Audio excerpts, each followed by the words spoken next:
ஒரு நாள் உட்கார்ந்து பிரார்த்தனையிலே இருக்கிறார்.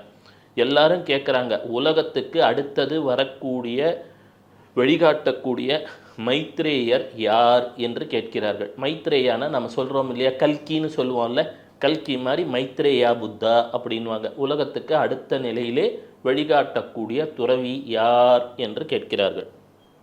திடீரென்று அங்கே ஒரு சிறுவன் வருகிறான். சிறுவன் வந்து அவன் கையில் ஒரு பூ இருக்கும்.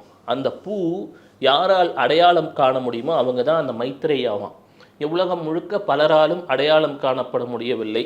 நேராக லாங்பாத்தாடிடம் வருகிறான். அவர் இந்த மலரை காண்கிறார், அடையாளம் கண்டுகொள்கிறார். திடீரென அவர் உருவமும் அந்த சிறுவனின் உருவமும் மறைந்து விட்டது. ஏன்னா எல்லாருக்கும் தெரிஞ்சிருச்சு, இவர் தான் அடுத்தது மைத்ரேயனா வரப்போகிறவர் அப்படின்ட்டு. மைத்ரேயானா கல்கின்னு அர்த்தம். மறைஞ்சிட்டார். மறைந்த பிறகு பல ஆண்டுகளுக்கு பிறகு தன்னைத்தானே ஒரு இடத்திலே வெளிப்படுத்தி கொண்டார்.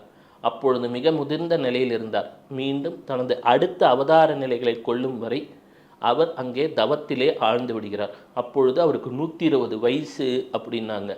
அவர் எத்தனையோ யானை கூட்டங்கள் எல்லாம் வழிபட்டன. அப்பொழுது பல அதிசய நிகழ்வுகள் அவர் உடலை விட்டு செல்லும் பொழுது நிகழ்ந்ததாகவும் இன்றும் நிகழ்கிறது. நான் இப்போ சொல்கிறேனே, இப்போ நீங்கள் லாங் பாத்தோட பற்றி கேட்டுட்ருக்கீங்கன்னா உங்கள் வாழ்க்கையில் ஏதோ ஒரு பெரிய நன்மைகள் நிகழப்போகிறது.